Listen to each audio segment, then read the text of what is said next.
I'm Dawn Dai. How are you? I'm good. So, Jemele, I'm from Detroit too, and my legal last name is Hill. So I was like, I don't know. No, seriously. Grew up off of 8 Mile. Where are you from? 7 Mile.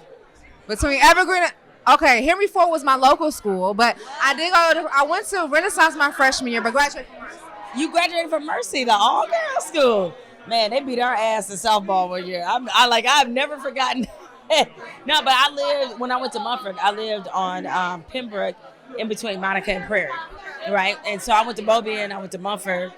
I grew up on 7 Mile and Asbury Park. I lived on Joy Road in Louder, like West Side. What up, though? What up, though? That's why I should have said, what up, though? No, they don't know. So what you doing out here tonight, the Ebony Power 100? So for me, this is really a great moment because, look, a lot of us been locked up in this pandemic. It's good to get out, celebrate our folks. I got a bra on, I'm happy. Right? You know what I'm saying? I ain't got on sweatpants for the first time in like a year. But no, it's honestly, it's really good to just get out and see people. And most importantly, to celebrate not only the legacy of Ebony, but the people making history right now. The pandemic took a lot of people from us, right? I lost 2 people. I think we learned how short life is. Not that we needed a reminder, should have, but the truth is the pandemic really put that into focus. And so that makes nights like this even more special because everybody's here. So let's give everybody their flowers, their recognition, their acknowledgement, and their celebration. And you are a person to be celebrated a lot because of you standing your voice. They say, speak even if your voice shakes. And there's times in your career that we've all had a chance to look at the front row to see where you was like, yeah, she gonna speak. So I have a question for you. What is your number one rule in journalism? My number one rule is to be fair, right? I mean, unfortunately, in today's journalism culture, they call unbiased and fair are not the same things.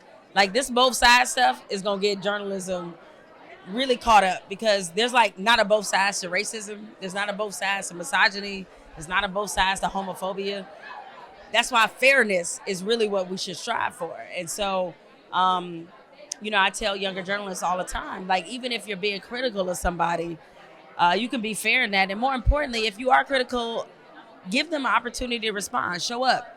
Because the way I was raised in this business, if you wrote a column or a story that was negative about an athlete, you went to the locker room the next day. And if they had something to say to you, y'all gonna talk it out right there. It's what it is. And one of the best stories and examples I have of that is a relationship I developed with the late Kobe Bryant. It started from a place of contention. He took issue with something I said on air, and what I loved about Kobe is he DM'd me, his people called me, and they were like, and when I talked to him, when I over DM, the show was still in progress. After the segment, he literally DM'd me, and I DM'd him back, and I was like, I'd never talked to him before. I was like, how can I help you? And he was like, can you call me after the show? And I called him after the show because I took issue with some comments that he made about Trayvon Martin. And we were on the phone for a good hour.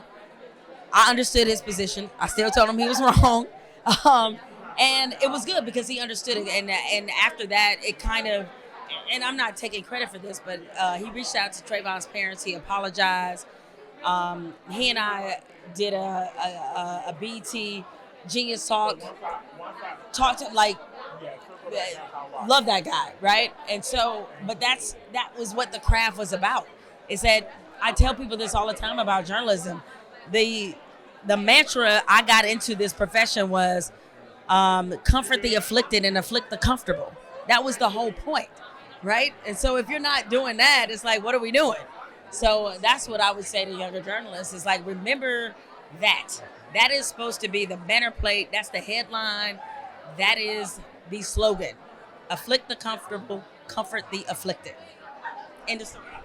So, wow. Who told you were possible? You know what? This is where I'm really, really grateful. It's I never had that sense I didn't belong. I'm a black woman. I'm in sports. There is nothing that says this equation should even work out, right? But I was very lucky because in high school, when I decided I wanted to do this, I was able to connect with some female mentors that gave me the sense of belonging, which is why it's important for me to mentor younger journalists, and not just younger journalists, but I don't even say mentor, but just to encourage women that we may be at the same level, or they may, like, whatever it is. It's like, I always want to tell all of you all is like, you have a place, you have a voice. This is bigger than just journalism. This is history. Black journalists need to be a part of the story being told.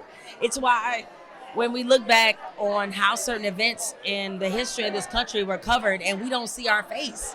That's why somebody like Ida B. Wells is so important. Ida B. Wells was the one who taught the country about the horrors of lynching.